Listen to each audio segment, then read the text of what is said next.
Hey guys, it's me Delta1, and I'm bringing you a little custom video on a gun. For once, it's not something that I worked on. This is something my buddy made. I just thought I'd make a video about it because it's cool.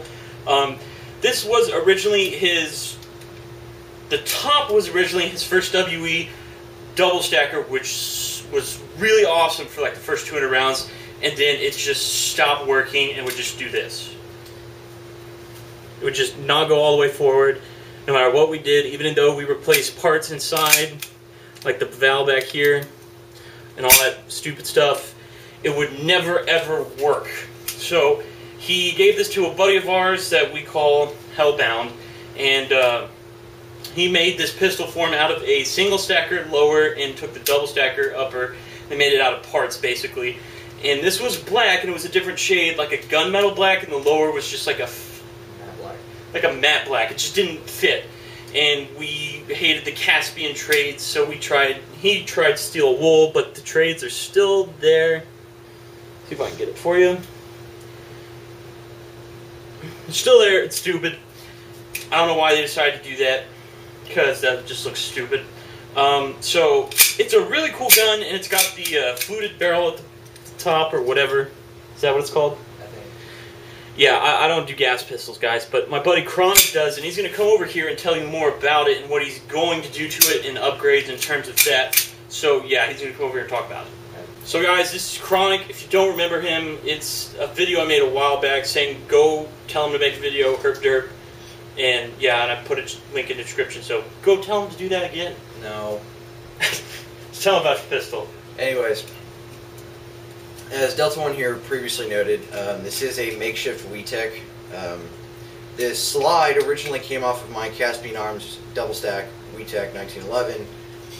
When it stopped working, as he mentioned, it would only go, it'd stop about half an inch from going forward. What happened was the feeding piece cracked, and it was plastic, and we couldn't find a replacement part without me buying the whole boneyard scraps and completely dismantling it and replacing it. And I didn't really feel like doing that because I didn't have the money. So, my buddy Hellbound, he's a gas pistol fanatic, probably a little more than I am. So, it was broken, I gave it to him, and, said fix it for me, and he couldn't fix it, and that guy can fix any gas pistol, really, especially WeTechs. So, when we couldn't fix it, he said, do you mind if I scrap it out? So, I let him scrap it out, and what he put together was this. He took the slide off of my hi-capa, because it'll fit really any WeTech 1911, and he put in a different barrel, outer and inner, as Delta1 admitted. There's the corrugated or fluted barrel, depending on how you want to call it. I don't know the technical term for it. So it's got the new inner barrel, different hop up, runs off single stack now, and so yeah. Now to more of what I did since the point of this video. This was originally like a gunmetal color. I didn't like it because I had left this at a guy's field that Adam was working at, and he decided to use all of our stuff, and I don't know how he did it, but he managed to destroy my pistol where all the paint was coming off, and it had all these missing pieces of paint, and it looked terrible. So the slide was one of the worst parts about it. So I took a piece of steel wool, pretty hefty size, because that stuff falls apart and it wears down. And I just basically rubbed these slide down until I got this nice silver tone. I also did the slide lock. As you can see, this slide lock was originally the matte black color to the lower. I did both sides. Tell them when you do use... Yeah, I know. So I got the nice bare metal color that this originally came, which is this chrome looking color. The main reason why I wanted to do this is because if you look at it, it says Caspian right there, and on the ends it's got these C's covered in these reefs. It has them on both sides, and I hated them because they looked terrible and they were gold colored. And so I figured, well, if I just get the steel wool and take all the paint off, they won't be there. Little did I know, the trades are laser etched, so no matter how hard I want to rub this with steel wool, unless I shave it down the couple of millimeters that's engraved in there, trades are there. But at least when it's chrome like this, you don't notice them. Also, word of the wise, when you use steel wool, have something you use it over, like a towel, placemat, something like that, because it just shreds off when you use it, and you'll get steel wool everywhere. It's all over my tile floor right now, mainly just because I can sweep it out because it's tile. But if you have carpeting, like it's going to take several vacuum attempts to get at least most of it out. Anyway, so like I said, this is a makeshift WeTech. This is a WeTech lower. I haven't done all the touch-up work on this yet. There's still some little parts on the rear sight and some not fully polished down areas of where I did the steel wool work. I'm going to go back and touch it up.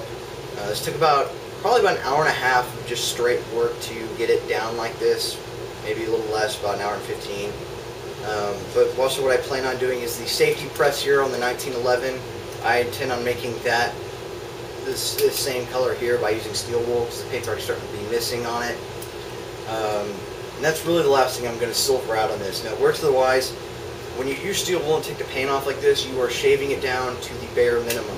There's no protective layer over this anymore, so after you do this, you do need to polish it, or use some kind of protective coating, or else it's just going to rust out. Now, you can take rust off with steel wool. You just rub it off and this rust is gone. The problem is you're still back to the bare minimum and it's going to rust out again. So after you do this, before it starts rusting out, steel wool it again, just a light coat to make sure everything's off. Wipe the steel wool stuff off and polish it and make sure it's getting coated and protected. And that's pretty much what I'm doing with this. So guys, now that you've seen it, now we're going to shoot it. We're going to do a shooting test, and it's roughly 45 feet, and I'm going to try and get the best that I can filming it, because I haven't done a shooting test in, I don't know, like a year and a half. Let them know I haven't messed with the hop-up. Oh, the hop-up's not been messed with. And we're going to be using propane and .2 TSDs. So let's get on with the shooting test. Shooting test at 45 feet.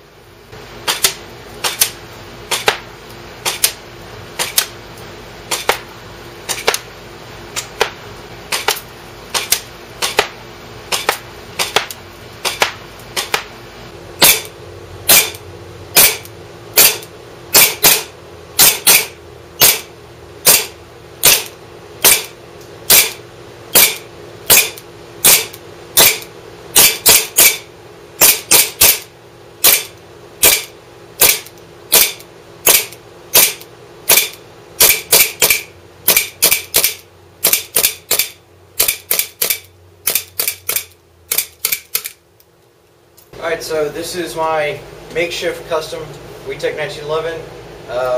As aforementioned, just a reminder, so we don't get all these comments about how terrible of a shot I am, because I'm not. The hop-up was not adjusted at all. That's why I was hooking way left. I haven't really done much to this. I just recently got it back. So it is what it is. Let us know if you want an update video after I finish up all the touch-ups. And favorite it, like it, subscribe it, do what you please. I'll see you in the video.